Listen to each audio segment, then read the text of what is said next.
Previously on the Sunless Citadel. So what's our plan? Belak, we've come for you. We are looking for the vile creature that has corrupted this land. As to vile, I do not know what you mean by it. This place holds evil magic, and you are keeping it, tending to it, nurturing it. Hold on. What is it that you want? Our friends. They're alive, but they are caring for the tree. There's some sort of spell on them. They're not themselves. All you guys seek is to destroy what is misunderstood. You will serve as good sustenance to my tree in the end. And let's roll for initiative. This is for everyone you've hurt. Die! You cut Belak from shoulder almost to waist. As he crashes on the ground, he turns to you and goes, "Don't kill her. You do not know what you hurt." I feel like Mortis slashes against the tree with his first attack, and then he stabs his sword into the tree with his second, pushes it deeper, and then he can feel the radiant energy off of his blade. This ends now! And then a giant spectral moth appears above him and opens his wings just as there's an explosion of radiant light. You guys start to make your way back to the surface. Throughout the vastness of the multiverse, there lies a tavern. As you approach its doors, you catch bubbles of laughter that rise and burst into cheers as colorful groups of travelers find comfort in their bonds. As you head inside, the smile of the tavern keeper greets you. They're an otherworldly being with a bluish, corporeal form. They wear attire befitting of an innkeeper, and they have a large, cloudy nebula for hair, speckled with stars, which gently sways with their movement. Welcome to the Storyteller's Tavern, where stories are served like ale and a seat is open for you at every table. Tonight's special is the Sunless Citadel, an epic adventure of high fantasy with notes of friendship, danger, and most importantly, hope. Will our adventure survive the descent into the dungeon? Or is there a dark and calamity taking root far from the sun's reach? The group traverses through the grove of Belak, still half illuminated by these weird phantasms amidst the fog that permeates above you guys, above the canopy of trees.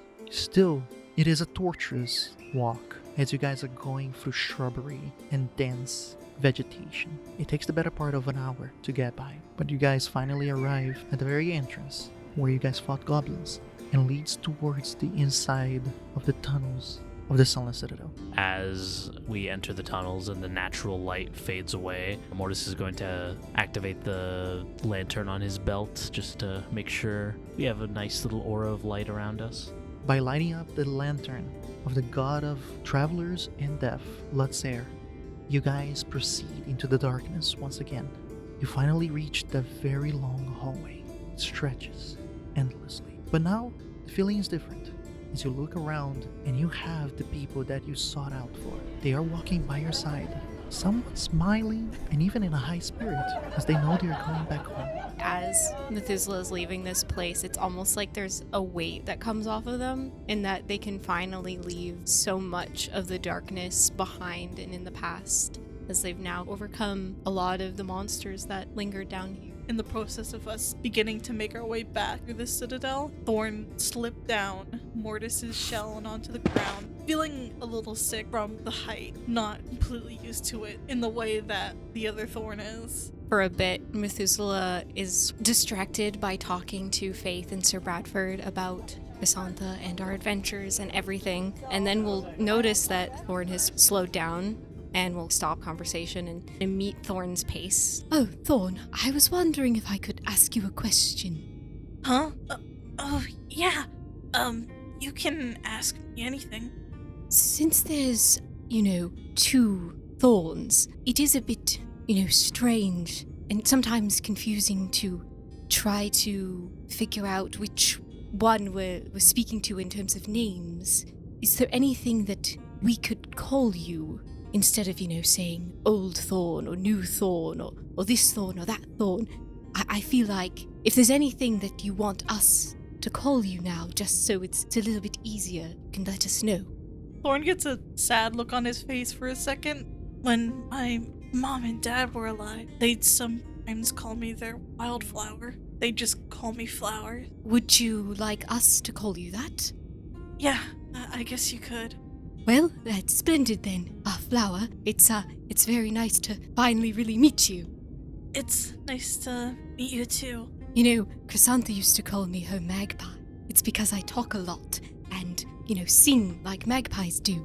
Oh, well, I got my nickname because my mom's name was Petals and my dad's name was Vine and I was Thorn. I guess we all kind of made up part of a rose or something. Anyways, I got the nickname mostly because I got into a lot of mischief when I was a kid, and I would run around and get in trouble and get into things that I really shouldn't have. So I was kind of like a wildflower. Didn't really stay in one place or grow in one place. Well, I think our little group can relate to that. I know there's a lot of troublesome people here. Besides Mortis, he is a little bit old. Unless maybe he's had some sort of wild backstory, childhood where he was some sort of hooligan. I'm sure he has a lot of fun he did when he was younger. Flower looks like he wants to say something. Methuselah, being Methuselah, very in tune of people, is gonna notice. Is there something wrong? I guess I was just thinking about what's gonna happen to my magic if the Marquis leaves. I kind of had magic when I was younger, but it was mostly having to do with inventions. I never really completely nurtured it, I guess. If you still wanted to do magic, I know that there's some people who learn magic by almost like a trade. I know Feste, my leader of Wolf's Fortune, somewhat father figure, he was a conductor. They're magic users, and he studied magic, and that's how he was able to do mostly illusionary stuff, but I'm sure that if you were interested in maybe studying that, it might be something to look into when you get to the surface. Yeah, I guess I'll have to figure it out. To be honest, I was thinking about maybe staying in one place for a little while. That's fair. I suppose sometimes you do need that sort of comfort. He nods, but then Flower goes quiet again, lost in thought once more. I think Methuselah will hold a conversation, but mostly be the one just talking. Seeker's going to, of course, be with Faith, and after not saying very much for a little bit, they're going to turn to her.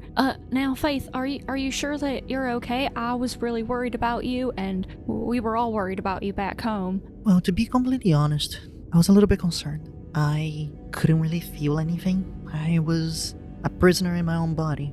I remember everything. Belak, he was an evil man. That goes without saying. As for what he was doing, it was not good, but he had his own reasons. And in a weird way, I can understand what he was doing. I just can't accept how he was doing.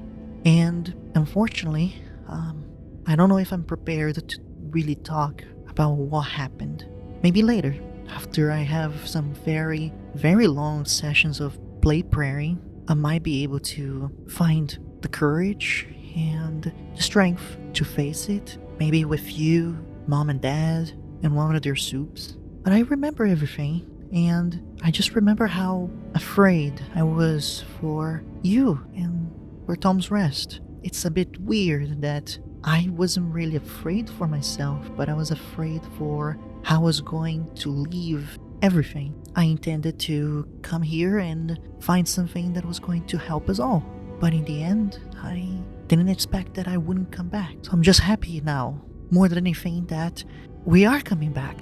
I honestly can't wait. Oh, that reminds me. You remember those seeds that I planted in the back of the temple? Well, yeah, of course I remember those. That was the last day that I saw you. I kept thinking that maybe that was the last time I was ever going to see you.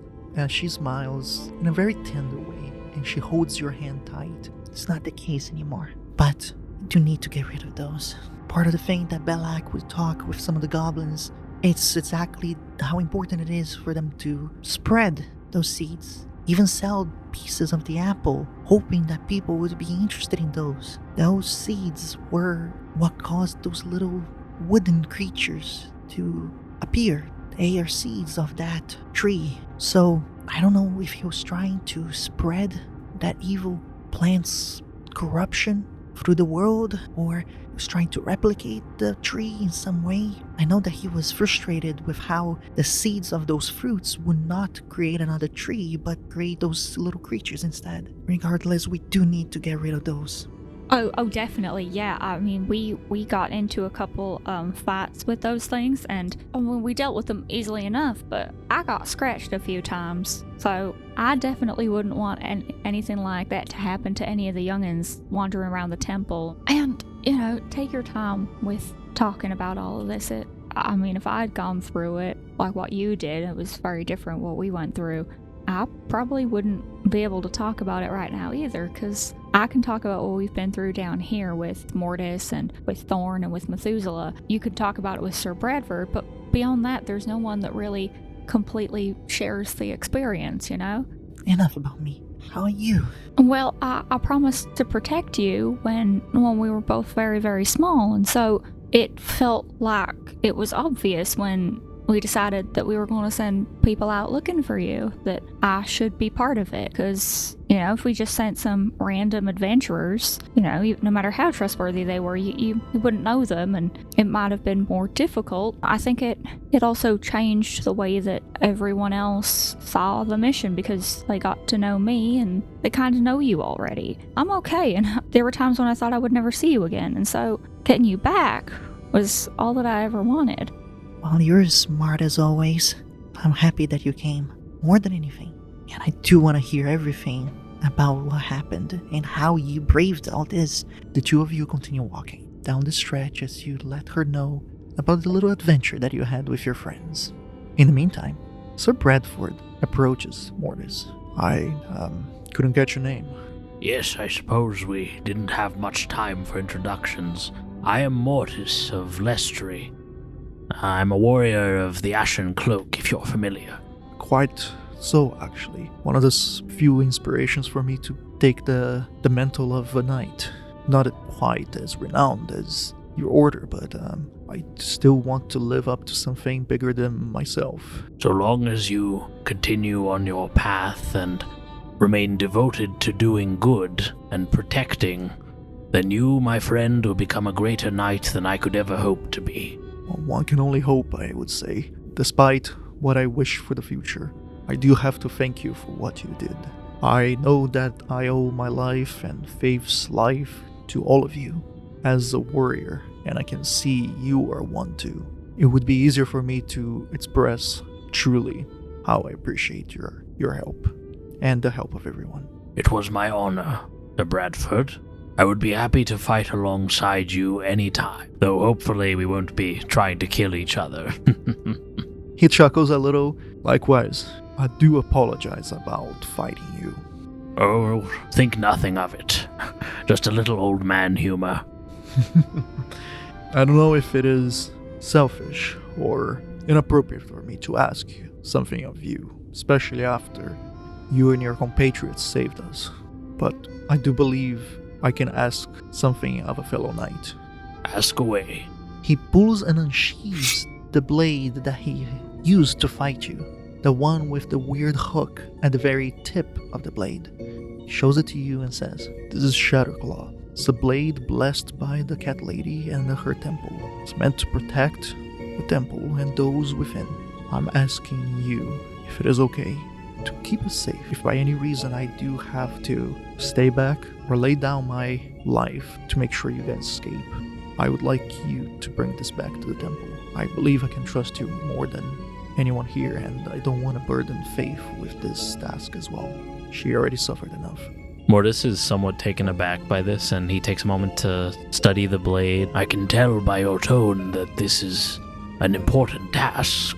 It would be my honor to protect your blade should you fall, but rest assured, I will do everything in my power to ensure that no harm comes to you or Faith. He smiles gratefully, sheaves his blade back, extends the hand, Mortis takes it. and as the clasp is made, he goes, Likewise, my good knight. After this conversation, Mortis looks back at everyone else as he's taken the lead. He doesn't really say anything. He's making sure everyone's okay, and he sees Seeker talking to Faith and Methuselah and Thorn in the background, and he just smiles before continuing on. You guys progress, and after the best part of 4 hours trudging through this very long hallway, dodging cracks on the ground and debris as well, you guys emerge back to the audience chamber of the Dark Warden. Illuminating by the light of Lutser's lantern, you guys see where Mortis' sword still stays there. Mortis approaches his greatsword with trepidation. He kneels down. Before he picks it up, just wipes off any dust that might have accumulated on it since we passed through. I wasn't sure if I'd see you again. And then he picks up the blade and holds it. It's good to see you again, old friend. Because his sheath has Valkaris' greatsword in it, he holds it over his shoulder. Well, now that I have my greatsword back, I was thinking, and then he looks to Methuselah specifically. Once we're back on the surface, I was wondering if you might be able to help me find a proper home for this. And then he places a hand on the greatsword in his sheath. Oh yes, I suppose I could. I did know Valakaris, so... Thank you. Though this blade did serve me well, it did belong to a god, and, well, it would seem improper for me to hold on to it. One thing that I think should be important when, finding a home for it is making sure that it keeps moving. This blade helped rescue people from oppression and hardship. So maybe that's why the goddess left the blade here, so that it could travel and help people. An astute observation, my friend. Perhaps in our travels we may find a warrior who could carry on its legacy. I'm sure that there might be some people even here in Destry, Dragonborn perhaps, who might know of Valakaris even more, who could help us. Well, I suppose we have our next quest after we leave here. And he gives a warm smile to everyone. Suppose we do, but Chrysantha first, for sure. Of course. Before we move on, Mortis glances over at Sir Bradford and Faith. I just realized, in all my foolishness, you two probably didn't get a good look at this. And then he unsheathes Valkaris' blade and holds it out for them to see. Oh, you should do the swinging motion. It makes the little fire go off. It's very theatrical. Oh, if you insist. And then he leans his old greatsword against the wall and takes a step back, holds it over his shoulder like a baseball bat, and then with a mighty swing, he just slashes. And as he slashes the air, smoke and small flints of fire emanates from the kinetic force of the swing, making quite a trail. Oh, well, put your paws together, everyone. Mortis, woohoo! Faith and Sir Bradford do clap. Urki kinda claps a little bit, but the two are actually quite impressed by it. I do remember you finding me with this. It was quite a mighty blade, but to see it up close is something else different. It truly is something spectacular. It was partially through the will of Valakaris that I was able to find my path back to she. And, with her almighty blade, I was able to destroy that cursed tree that was controlling the both of you. And then Faith says with a smile on her face, a mighty sword for a mighty warrior indeed. I couldn't ask for a better tale to be a part of. I think you should be the one wielding the sword around until it's ready to move on, because I don't think I can think of anybody more fitting of it. Mortis blushes and scratches the back of his head. I'm not sure about all that. I do my best and all, but I'm sure there's someone a bit younger who might want to take up the blade. I agree with Faith. I think that you're one of the bravest and strongest people I've ever known, and you agreed to help me on my journey to become a paladin. Oh yes, and don't worry, Mortis, you don't look a day over 200. Well, I suppose you'd know. You've lived more than one lifetime after all. Yes, 345 years. Mortis stares at you for a second. That makes a lot of sense. I'm quite young for an elf. Indeed you are. I've known elves nearing 1,000. Well, anyways, I suppose we'll decide what happens to the blade later on, but perhaps we should carry on. Back to the arboretums, climbing up that small and rustic wooden ladder towards the Garden of Daphne. Still quite beautiful of a place in such a lonely and dark corner of the world. You guys open the door, and once again you're completely illuminated by the warm and bright room. And to your surprise, small little saplings of chrysanthemums are already blossoming at the very bottom of the tree. From the tree emerges her, directly in front of you guys. You guys are back! I felt that you guys were okay, or at least I assumed so, as I can no longer feel the tree, the one that the goblins called Gophius, his precious tree. Did you guys kill it? We took care of it, as well as the druid and the apple virtue as well. I'm baffled and quite pleased. I'm sorry that you guys had to go through it, but I thank you still. Mortis steps up and bows respectfully. It was our honor. We only pray that in destroying Belak and the tree, it may bring some semblance of peace to you. I hope so too myself. I'll still take care of this garden as best as I can until I go back to my grove. I guess for you guys it's back to the surface then. Please do be careful. There are still goblins out there, and whatever horrors that still permeates because of the seeds of that tree. I don't know if this is impolite. I was wondering, maybe I could take some, maybe seeds or flowers. My muse, my wife, she really likes flowers, and I think it'd be very nice to bring her some from here. I think I can spare one or two, yes. Together you guys do find a select few. A few roses over here, a few lilies over there, and one or two chrysanthemums, making a nice arrangement. Thank you. I do hope that maybe one day I can bring Asantha here to visit you. And she'll definitely love to see the chrysanthemums down here. So she's, named after. I don't want to hold you guys back. Do visit if you can, but don't put yourselves in danger from me. And she nods and waits for you guys, observing you as you leave. Hey, Mortis! You come and get to know my sister. I'm always happy to get to know new people. Mortis slows down so that Faith and Seeker can catch up to him. Well, Faith, throughout my travels with your sibling, they were mentioning to me that they always had a desire to serve the cat lady in a more direct way. And they expressed to me that they were interested in training to become a paladin. Few have as much heart or bravery as Seeker. I do try. Her face lights up. That would be lovely. I always knew that your devotion was more than just appreciation, and this so fits you. You will be an amazing paladin. And Sir Mortis, you would be a great teacher to them. I believe you would be very well fitted to hold Shatterclaw one day too. At the mention of Shatterclaw, Mortis lights up a little, and then he glances at Seeker. I was talking to Sir Bradford earlier, and he was saying that in the event that he is unable to make it back with us, that he would entrust Shatterclaw to me to safely deliver back to the temple. I thought of asking him if perhaps it may be right for you to guard the object alongside me. I'd love to help you guard Shatterclaw, but again, I wouldn't feel ready to wield her quite yet. I want to make sure that I'm ready to hold it. Otherwise, it just wouldn't feel right, like if you had tried to carry Valakaris' sword before you were ready to.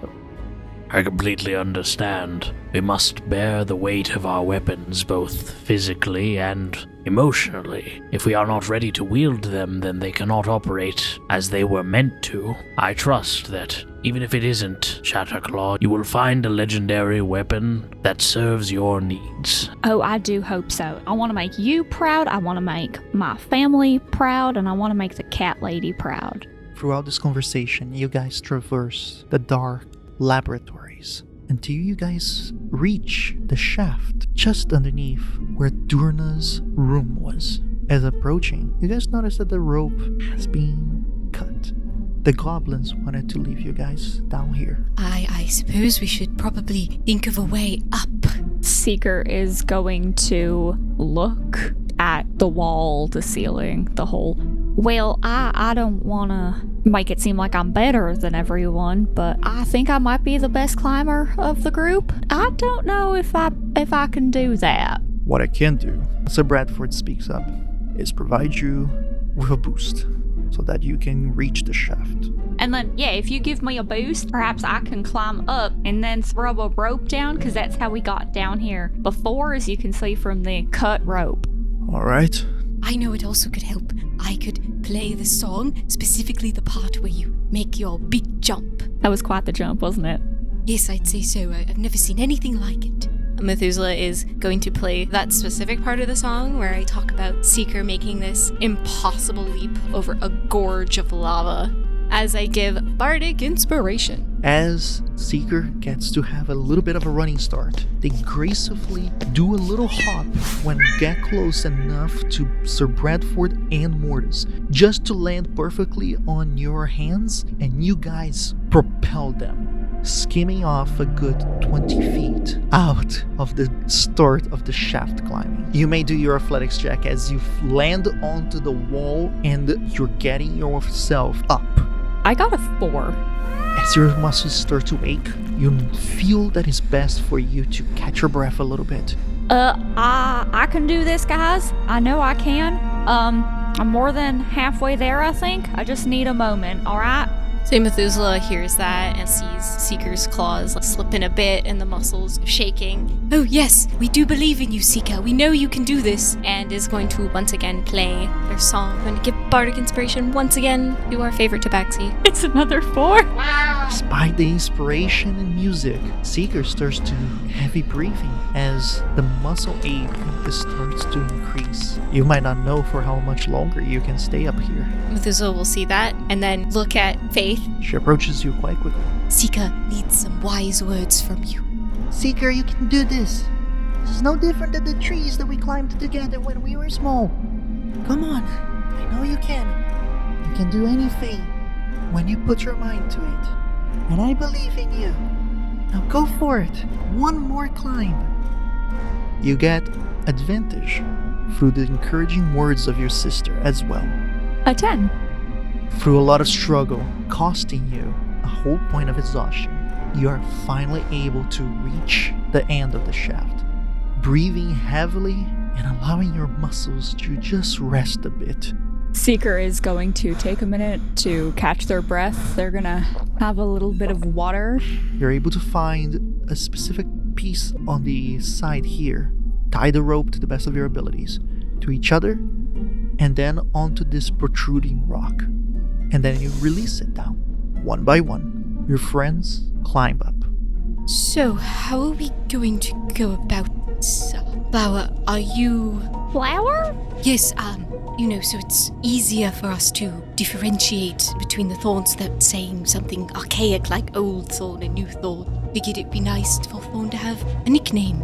I like that. Flowers have thorns, and thorns are parts of flowers, so it suits you. I think it's a grand idea. Well, what do you think, Flower? I don't really know. I don't know if Ringa has been able to get rid of them. I don't know if they're gonna violent or if they're gonna listen to me. I don't know what Geld has told them.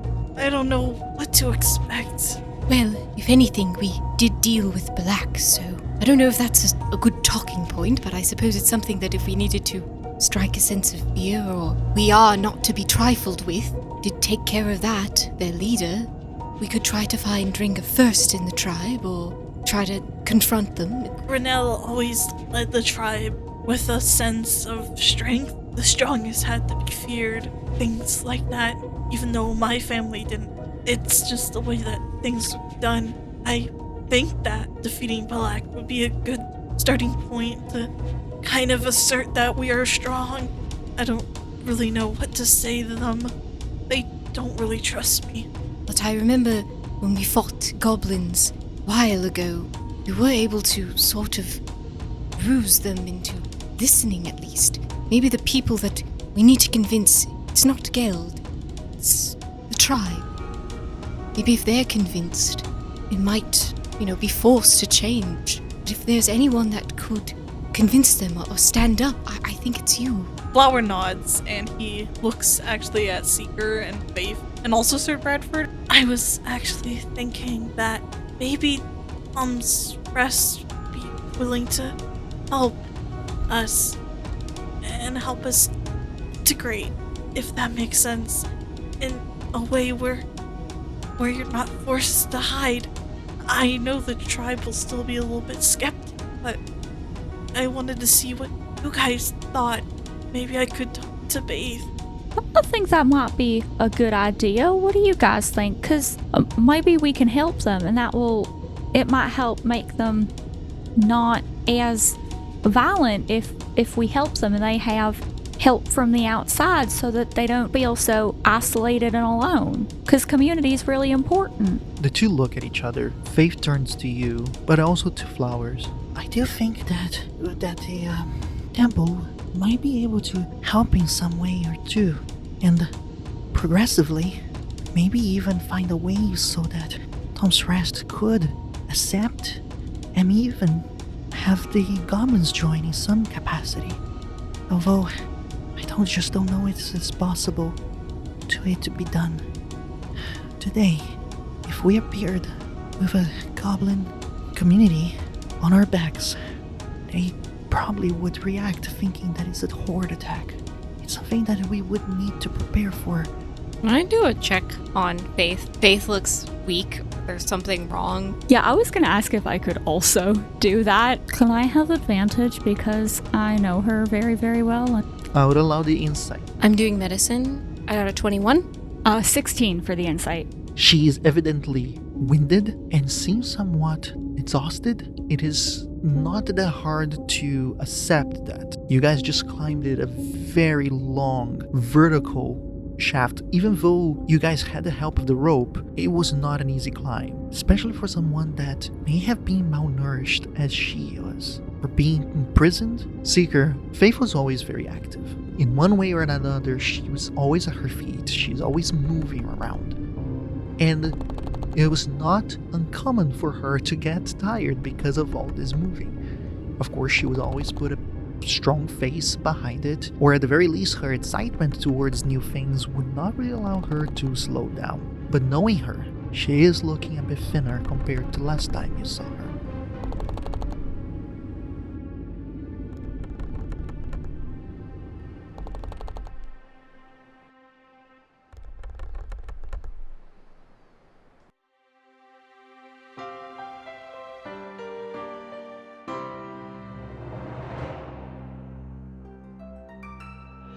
Well, hey there, friends. You've reached the end of this episode of the Sunless Citadel. Thank you so much for listening. Subscribe to us on whatever app you use to listen to podcasts, and be sure to catch the next installment of the Sunless Citadel every Thursday at 12 p.m. EST. If you like the show, please consider leaving a review. It's a small way to show your support that goes a long way. To connect with us, follow our social media accounts, and if you'd like to support us, well, you can head on over to our Patreon to join the conversation, view sneak peeks of our next project, and discover our fantastic bonus content. Our intro score was created by Patrick Gordon from Off the Beaten Path Musical. The Sunless Citadel can be found in Tales from the Yawning Portal by Wizards of the Coast. The world of Nosso Mondus was created by Pedro Stockler. Thanks again for listening from all of us at the Storyteller's Tavern.